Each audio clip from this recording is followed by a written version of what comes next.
ना तो नीट का पेपर डिफिकल्ट आएगा ना तो वो इजी आएगा। इस बार एनटीए आपके साथ अलग तरीके से खेलने वाला है। ये कोई रैंडम वीडियो नहीं होने वाला है। वीडियो के एंड तक आप समझ जाओगे कि पेपर कहां से आएगा, कैसा आएगा और क्यों आएगा, और उसमें भी आपको मोस्ट इंपॉर्टेंट टॉपिक्स भी दे दूंगा ताकि उतना कर लो आपका काम बन जाएगा फिजिक्स में। ठीक है, आ जाओ। कोई ऐसे टीचर के बहकावे में मत आओ जो कहता है बहुत डिफिकल्ट लेवल ऑफ क्वेश्चन है, ये करेंगे, नीट में आने के चांसेस है। ये स्पेशल टाइप ऑफ क्वेश्चन जरूर कर लेना भाई, इसमें गलती मत करना। जो बच्चे प्रैक्टिस के नाम पे सिर्फ एमसीक्यू प्रैक्टिस करते हैं ना, वो एग्जाम में ऐसे क्वेश्चंस में ना उनको आता है फिर भी रॉन्ग हो जाते हैं।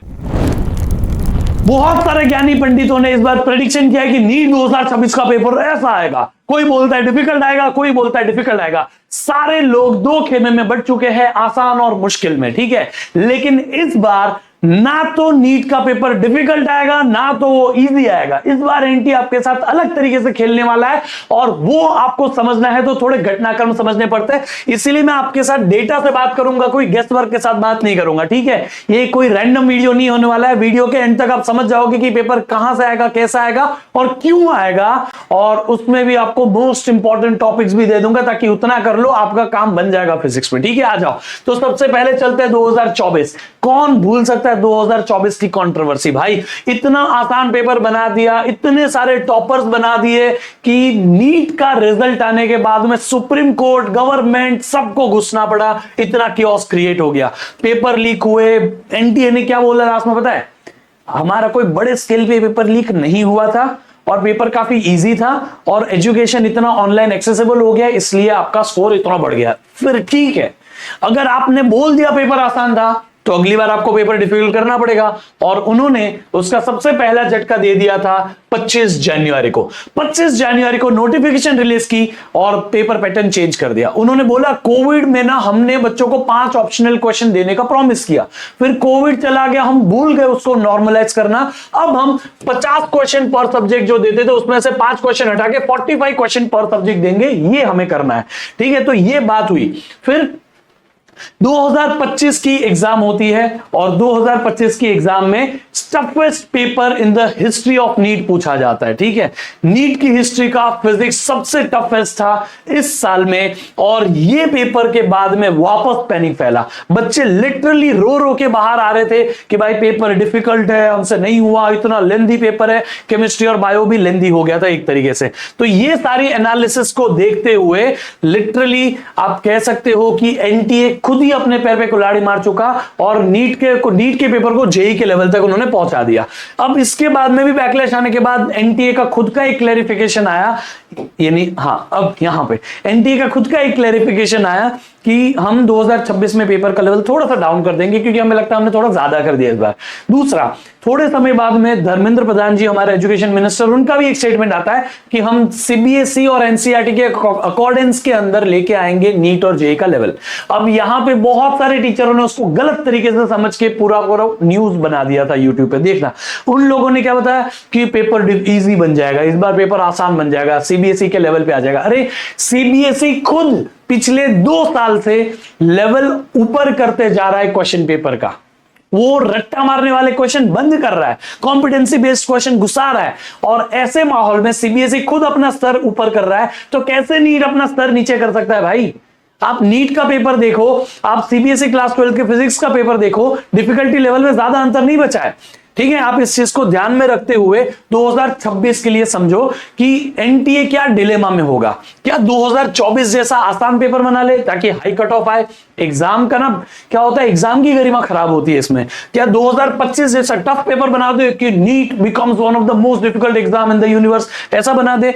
ये चीज को देखते हुए हम ये तो समझ सकते हैं कि एनटीए ना 2024 वाली गलती करेगा ना 2025 वाली गलती करेगा। इस चीज को हम बात कर लेंगे। ठीक है, अब यही सारे फैक्टर्स को देखते हुए एनटीए आपके साथ कहां खेलेगा? एनटीए आपके साथ में खेलेगा इस बार स्पीड और एक्यूरेसी में। ना वो पेपर आसान बनाएगा ना वो पेपर डिफिकल्ट बनाएगा, वो आपके साथ में खेलेगा इस बार कॉन्सेप्ट्स के साथ में। गूगली क्वेश्चंस देगा आपको, इजी क्वेश्चंस, लेकिन उसमें भी ट्वीक करके दे देगा। उसके साथ में आपकी स्पीड के साथ खेलेगा कि आप ज्यादा से ज्यादा न्यूमेरिकल सॉल्व कर सकते हो इजीली, आपका कैलकुलेशंस कितना स्ट्रांग है, ये सारे फैक्टर्स पे इस बार एनटीए खेलेगा। और ये गारंटी है मेरी कि इस बार जो आपका रैंक डिसाइड करेगा वो होगा कॉन्सेप्ट और स्पीड। प्लीज कोई ऐसे टीचर के बहकावे में मत आओ जो कहता है बहुत डिफिकल्ट लेवल ऑफ क्वेश्चन है, ये करेंगे नीट में आने के चांसेस है। अरे उसको करने में जितना समय खराब कर रहे हो उस समय को डालो स्पीड बढ़ाने में। इसके लिए एक मस्त स्ट्रेटेजी दूंगा, ये स्ट्रेटेजी बहुत सारे all India rank students use करके ऑब्वियसली ऑल इंडिया रैंक ला चुके हैं। ठीक है, मैं आपको बताता हूं थोड़ी देर में। तो इस बार पेपर जो है ऑब्वियसली बैलेंस्ड आएगा, it will be of normal level, लेकिन लेंथी आएगा। समझ में आया? लेंथी आएगा, खत्म करना पेपर को बहुत मुश्किल पड़ेगा।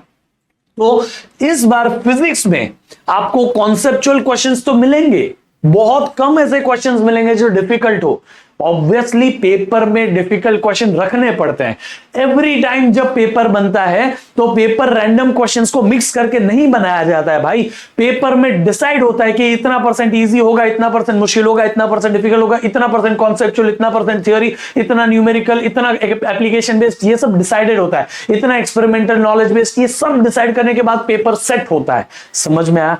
तो आप उस सारे तरीके से देखोगे तो इस बार फिजिक्स के पेपर में आपको ज्यादा से ज्यादा क्वेश्चन एनसीईआरटी के जो ट्विस्ट वाले लाइंस है वहां से मिलेंगे। और इवन बायोलॉजी में भी आपको सिर्फ एनसीईआरटी सिंप्लीफाइड रीडिंग कर लोगे आपका काम नहीं होगा, आपको उसको सही तरीके से समझ के करना पड़ेगा। ठीक है, मैं आपको देखो बताता हूं। इस बार जो नीट का पेपर आएगा उसमें फिजिक्स के अंदर में किस टाइप के क्वेश्चन आएंगे, फिजिक्स में हो गया, केमिस्ट्री में हो गया या बायोलॉजी हो गया, तीनों में इस टाइप में statement based, assertion reason based, diagram based, match the following type based, ये असर्शन रीजन ऑलरेडी बता दिया, मैच द कॉलम हो गया। तो ये सारे क्वेश्चंस आएंगे। इसके भी अलावा वो जिस भी तरीके के नए नए क्वेश्चन इजाद कर सकता है वो करेगा। तो आप इस बार भूल जाओ कि सीबीएसई आपको, अरे एनटीए आपको सिर्फ और सिर्फ एमसीक्यूज देगा। ना ना ना ना ना, ये गलती नहीं करना। मुझे तो ये भी डाउट लग रहा है कि वो इस बार न्यूमेरिकल वैल्यू टाइप क्वेश्चन ना पूछ ले, है ना। फिल इन द ब्लैंक दे दी, बोला option A B C D, उसमें 4 नंबर दे दिए, बोलो इनमें से क्या फिल करेंगे। वो न्यूमेरिकल वैल्यू टाइप हो गया, जेईई मेन का पैटर्न है। समझ में आ गया? शायद एनटीए इस बार कर सकता है ऐसा। तो प्लीज जो भी अलग अलग टाइप के क्वेश्चन होते हैं, ये मैच द फॉलोइंग टाइप 2 बार आ गया, तो statement based, diagram based, assertion reason based और match the following type based, ये स्पेशल टाइप ऑफ क्वेश्चन जरूर कर लेना भाई, इसमें गलती मत करना। जो बच्चे प्रैक्टिस के नाम पे सिर्फ एमसीक्यू प्रैक्टिस करते हैं ना, वो एग्जाम में ऐसे क्वेश्चंस में ना उनको आता है फिर भी रॉन्ग हो जाते हैं। ये आपके साथ नहीं होना चाहिए, ठीक है। तो प्लीज स्पीड पे, एक्यूरेसी पे और सही टाइम मैनेजमेंट पे काम करो, ना कि सिर्फ और सिर्फ डिफिकल्ट क्वेश्चन को प्रैक्टिस करने में। प्लीज, इसके लिए मैं आपको इलाज भी बताता हूं, टेंशन मत लेना। तो इस साल आपका दुश्मन डिफिकल्ट लेवल ऑफ पेपर नहीं होगा, इस बार आपका दुश्मन होगा समय, घड़ी का कांटा, घड़ी की सुई। कैसे 2 बजे से 5 बजे निकल जाएंगे आपको पता नहीं चलेगा। और इसलिए आपको रेडी रहना है फिजिक्स में कॉन्सेप्चुअल क्लैरिटी के साथ में, स्पीड के साथ में, कैलकुलेशन टेक्निक्स के साथ में, जो डायरेक्ट आंसर बनते हैं, जो डायरेक्ट कैलकुलेशन होता है, जो डायरेक्ट फॉर्मूला अप्लाई होता है, जो ट्रिक्स होती है, उनके साथ में आपको रेडी रहना पड़ेगा, ठीक है। आपको बायोलॉजी में तो स्पेसिफिकली एनसीईआरटी को मास्टरी करनी पड़ेगी। एनसीईआरटी आपको याद होनी चाहिए, लिटरली याद होनी चाहिए। मैं ये नहीं बोल रहा हूं कि एक एक लाइन के बाद एक एक लाइन याद होनी चाहिए, नहीं, ऐसा नहीं। कोई भी स्टेटमेंट एनसीईआरटी में से उठ के आया, आपको उसका मीनिंग पता होना चाहिए, आपको उसका लाइन का आंसर आना चाहिए। समझ में आ गया? इस तरीके से। दूसरा, आपको फिजिक्स स्टार्ट करना पड़ेगा अभी, अगर आप फिजिक्स में वीक है, ठीक है। आपको कैसे स्पीड और एक्यूरेसी इंप्रूव करनी है वो भी बताऊंगा, लेकिन पहले फिजिक्स को प्लीज स्टार्ट करो, कॉन्सेप्चुअली समझना शुरू करो। अगर आपके फिजिक्स में कॉन्सेप्ट वीक है, nobody can help you in physics, ठीक है। फिजिक्स में आप एटलीस्ट 130 या 140 के ऊपर जाने का गोल रखो। 140 प्लस तो आपको कैसे भी स्कोर करना ही पड़ेगा। अगर आपका स्कोर 140 के नीचे है फिजिक्स में, आई एम सॉरी बट आपका सिलेक्शन नहीं हो सकता, नहीं हो सकता, ठीक है। 140 के नीचे अलाउड ही नहीं है आपको। तो प्लीज 180 मार्क्स में से 140 के ऊपर जाओ। ये 40 मार्क्स का बफर जो है वो आपको इजी क्वेश्चन, जो डिफिकल्ट क्वेश्चन होता है उसमें आपका नुकसान यहां हो सकता है, लेकिन 140 लाने की तैयारी करनी चाहिए आपको। जो 180 की तरफ जाना है ना, तो उसमें पहले 140 का मार्क आपको क्रॉस करना चाहिए। कोई भी एग्जाम ले लो, कोई भी मॉक टेस्ट दे लो, कोई भी कर लो, कितना भी डिफिकल्ट पेपर ले लो, आपका स्कोर कभी 140 के नीचे फिजिक्स में जाना ही नहीं चाहिए। जैसे 140 के नीचे नहीं जा रहा है, फिर आपको कोशिश करनी चाहिए कि 160 प्लस ही रहे हमेशा। ठीक है, कैसे वो भी बताऊंगा, रुक जाओ। मोस्ट रिपीटेड टॉपिक्स आपको सबसे पहले कर लेने हैं, क्योंकि इनमें से सबसे ज्यादा नंबर ऑफ क्वेश्चन पूछे गए हैं। अगर यूनिट एंड मेजरमेंट्स में से पिछले 13 साल में 45 क्वेश्चन आया, तो 45 के ऑलमोस्ट हाफ है ये वो एरर्स में से क्वेश्चन आया। देखो, ठीक है, सिग्निफिकेंट फिगर और एक्यूरेसी उसमें से तो कमी होते, एरर्स ही सबसे ज्यादा होता है, एरर्स।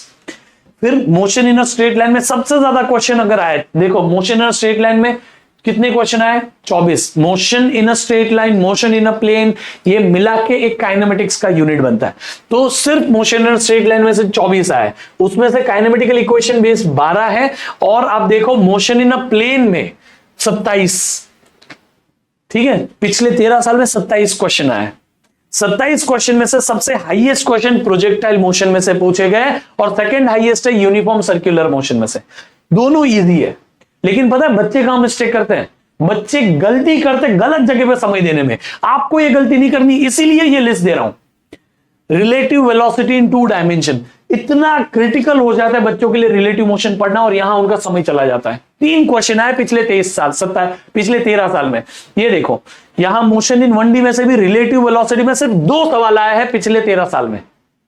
तो आप प्लीज गलत जगह अपना समय मत डालना, प्लीज मेक श्योर करना, इसको प्रिंट आउट लेके टिक करो, जो जो हाईलाइटेड टॉपिक्स है ना वो आपके हो गए। और ये फिजिक्स केमिस्ट्री बायो सबके हैं यहाँ पे। मैं आपको फिर कुछ और चैप्टर पे लेके चलता हूं। चलो यहाँ पे आ जाते, ठीक है। नेक्स्ट ये रहा, तो हम अगर यहां आ जाए क्लास 12 पे चल लेते हैं, ठीक है। क्लास 12 ही रहा। क्लास 12 में first chapter electric charges and field, सबसे ज्यादा क्वेश्चन पूछे गए, 30 सवाल पूछे गए इसमें 13 साल में, और सबसे हाईएस्ट नंबर ऑफ क्वेश्चन आए हैं ये 2 टॉपिक से, कूलम्स लॉ और गॉस लॉ। कूलम्स लॉ और गॉस लॉ आपको आता है, इसका मतलब 70 to 80% चांसेस है कि जो क्वेश्चन आएंगे इस चैप्टर से वो आप कर लोगे। एक एक्स्ट्रा डाइपोल वाला भी कर लेना तो आपका काम हो जाएगा। फिर इलेक्ट्रोस्टैटिक पोटेंशियल में से potential due to a system of charge में से 10 सवाल, और यहां पे आप देखोगे energy stored in capacitor, combination of capacitor, effect of dielectric, parallel plate capacitor, यानी आप इन सबको ऐड कर दो, यही तो एक कैपेसिटर का यूनिट है ना। कैपेसिटर में से सबसे ज्यादा नंबर ऑफ क्वेश्चन आते हैं इलेक्ट्रोस्टैटिक पोटेंशियल में, इसको मत स्किप करना। फिर करंट इलेक्ट्रिसिटी, ऐसा इग्नोर मारते, छोटू सा चैप्टर है, केवीएल केसीएल अपने को नहीं आता है। ऐसे चैप्टर में से 66 question in last 13 years, one of the highest weighted. Resistance grouping पे 21 सवाल इन लास्ट 13 इयर्स, यानी हर साल सवाल आ चुका है उसमें से। ये देखो, फिर ये सेल सीरीज एंड पैरेलल, तो प्लीज ये टॉपिक्स को कर लेना, हाईलाइट करके दे रहा हूं, उतने टॉपिक तो आपको आने ही चाहिए।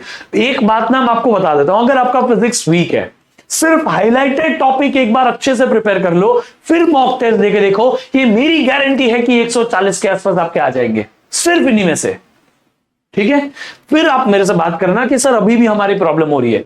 अभी दूसरी बात यह है कि आपको प्रैक्टिस करके स्पीड बढ़ानी पड़ेगी। आपको रोज पर सब्जेक्ट 45 क्वेश्चन तो करना ही करना है। अगर आपने ये नहीं किया तो आई एम सॉरी, बट आपका सिलेक्शन नहीं हो सकता। अगर आप रोज एक नीट पेपर सॉल्व करने जितने क्वेश्चन नहीं कर सकते तो आपका सिलेक्शन नहीं हो सकता। मत अपने आप का और 6 महीने खराब करो, ठीक है। तो आपको ये प्रैक्टिस तो मिल गया, लेकिन क्या है ना कि आप ये 45 क्वेश्चन करने में, यानी टोटल चारों सब्जेक्ट के मिला के, पीसीबी जेड चारों सब्जेक्ट के मिला के आप जो 180 क्वेश्चन सॉल्व करोगे, तो 180 क्वेश्चन करने में आपको मेक श्योर करना है कि 180 क्वेश्चंस हो, और वो सिर्फ आपके 2.5 आवर्स में हो। बस, किसने बोला 3 घंटे की नीट होती है?